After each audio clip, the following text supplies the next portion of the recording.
1992 সালে আফ্রিকা মহাদেশের দরিদ্র দেশ সেনেগালের বাম্বালি গ্রামে জন্ম নেওয়া সাদিও মানের পারিবারিক অবস্থা মোটেও ভালো ছিল না। পড়ালেখা তো দূরে থাক, ঠিকমতো দুবেলা খাবারও জুটত না তার। মাঝে মাঝে তো মাটি খেয়ে নিজের ক্ষুধার জ্বালা চাপা দিতে হতো। মানের বাবা ছিলেন সেখানকার স্থানীয় মসজিদের ইমাম।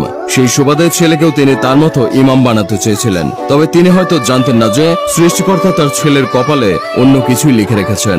মানের বয়স যখন 10 বছর, তখনই ফুটবল বিশ্বকাপের ঘটে যায় এক আশ্চর্য অঘটন। প্রথমবার বিশ্বকাপ খেলতে আসা সেনেগালের কাছে হেরে যায় ডিফেন্ডিং চ্যাম্পিয়ন ফ্রান্স। সেদিনের ম্যাচটি পিচ্চি মানের হৃদয়ে এক অদৃশ্য দাগ টেনেছিল।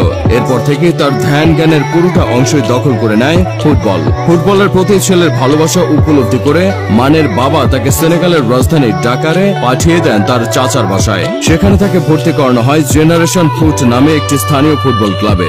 জেনারেশন ফুটে প্র্যাকটিসের সময় তিনি ফরাসি ক্লাব মেজর স্কাউটের নজরে পড়ে যান।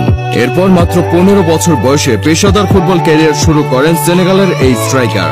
মেজর হয়ে কিছুদিন মাঠ মাতানোর পর 4 মিলিয়ন ইউরোর বিনিময়ে অস্ট্রিয়ান ক্লাব রেডবুল সালজবার্গে পাড়ি জমান মানে। রেডবুলের জার্সিতে 80 ম্যাচে 42 গোল করে সকলকে তাক লাগিয়ে দেন এই লেফট উইঙ্গার। সেই সাথে জিতে নেন অস্ট্রিয়ান কাপ ও অস্ট্রিয়ান বুন্দেসলিগা।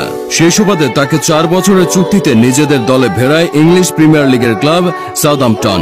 ইংলিশ প্রিমিয়ার লিগে সাদিও মানে সর্বপ্রথম সংবাদের শিরোনামে পরিণত হয়েছিলেন 2015 সালের 16 মে তারিখে অ্যাস্টন ভিলার বিপক্ষে এক বিরল রেকর্ডের জন্ম দিয়ে। সেই ম্যাচে মাত্র 2 মিনিট 56 সেকেন্ডের মধ্যে হ্যাট্রিক করেছিলেন সেনেগালের এই সোনার ছেলে। সেই সাথে ওই মৌসুমে সর্বমোট 15 গোল করে সাউদাম্পটনের সর্বোচ্চ গোলদাতার তকমাও লুফে নিয়েছিলেন সাদিও মানে।